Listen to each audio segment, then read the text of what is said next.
Welcome to another deep dive. This time we're headed to Africa, specifically with researchers studying cheetahs. Really fascinating stuff. Yeah, we're using field notes and observations from their research Oh, cool. to really understand how cheetahs survive. I think it's going to be interesting to look at how cheetah mothers raise cubs in dangerous landscapes, how important learning is for them to become successful hunters, Yeah. and some of the ways cheetahs adapt their hunting strategies, for different prey and different environments. I think that's one of the things that always gets me. It's just so cool how adaptable these animals are. Every time you look at cheetahs in a new habitat, you see new behaviors and learn something new. Yeah, absolutely. And speaking of learning, right off the bat, these notes highlight the challenges that cheetah mothers face.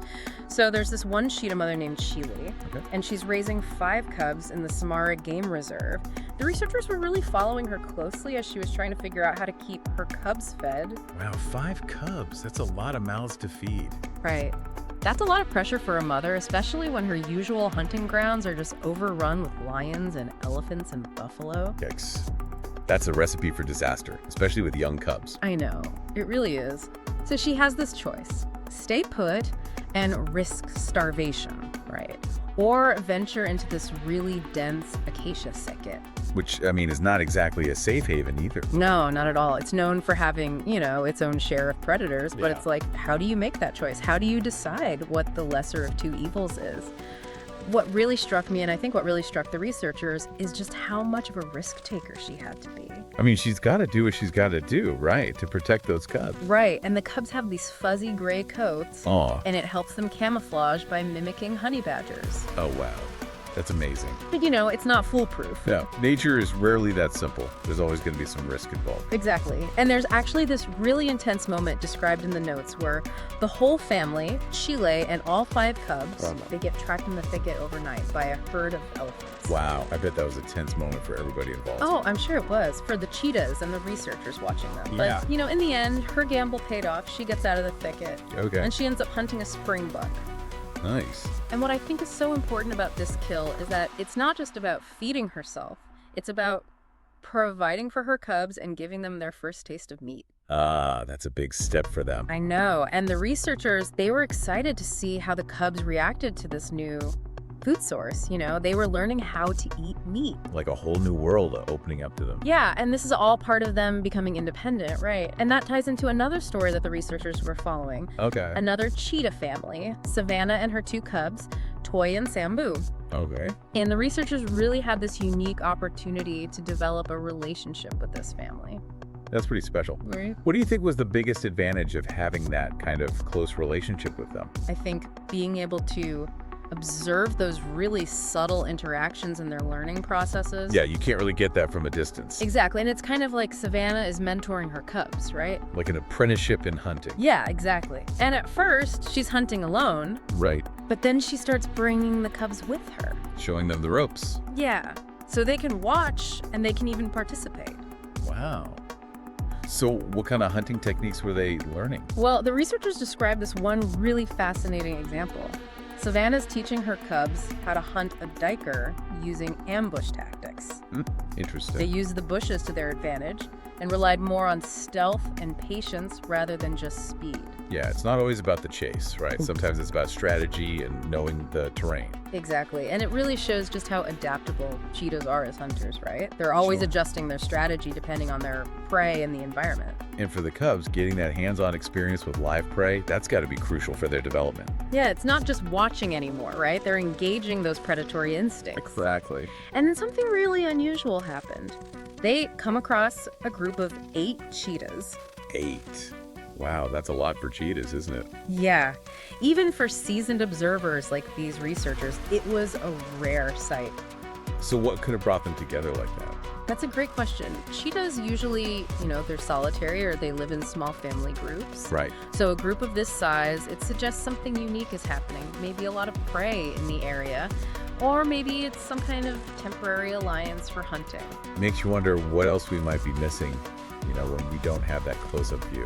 Yeah, and the researchers were really excited about this encounter. They even described this playful interaction with Toy and Sambu, who, by this point, they're getting more confident. Growing up. Yeah, they're becoming more independent and more comfortable in their surroundings. It's amazing to see how much they change in such a short amount of time. And that's just one part of their story. Now we're going to shift gears a little bit and travel to a completely different landscape, the Kalahari Desert. Ooh, that's a whole different ballgame.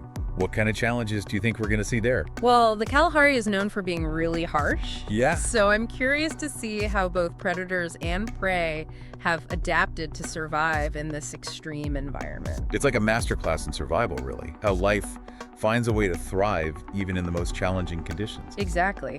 And we're going to explore that dynamic between predator and prey, focusing on the incredible adaptations of both cheetahs and their prey in the Kalahari. I'm ready to dive in. Let's do it. Me too. So the Kalahari, right?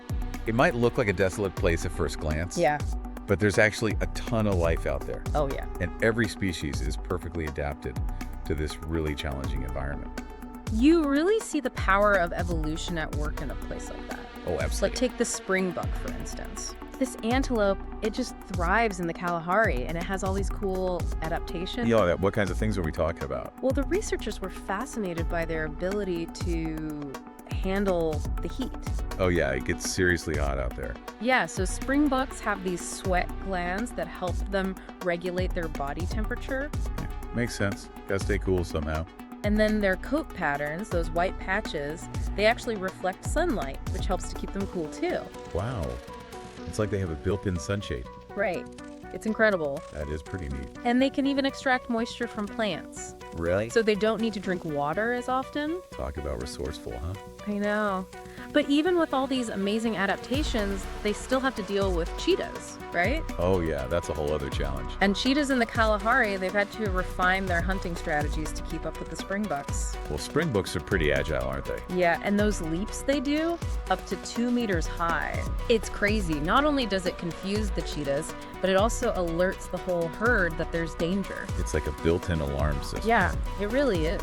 So the cheetahs, how do they handle that? Well, they have to be really strategic. You know, cheetahs are built for speed, but not endurance. Right, those short bursts. Exactly. So they have to conserve their energy and make each chase count. I bet that's tough in an environment where resources are already so scarce. It is. But then there are these moments of, I guess you could say, renewal. What do you mean? The rains. Oh yeah. They completely transform the landscape, bring new life, a ton of prey animals. A feast for the cheetahs. Right.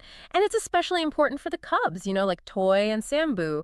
These periods of abundance, Yeah. they give them a chance to really practice their hunting skills. So they were really getting the hang of it by this point. Yeah, they were almost full grown and ready for independence. Wow, time flies. And the researchers were there to witness this incredible moment. What was that? Toy and Sambu successfully hunting an impala fawn. All by themselves. Pretty much. And it was such a clear sign of their progress. I bet Savannah was proud. I know, right? All that time and energy she invested in teaching them the skills they need. It really paid off. It did, and it's kind of bittersweet to see them move towards independence. I get it, but it's the natural order of things, right? It is, and it shows how effective their mother's guidance was. That and their own adaptability. Exactly, exactly.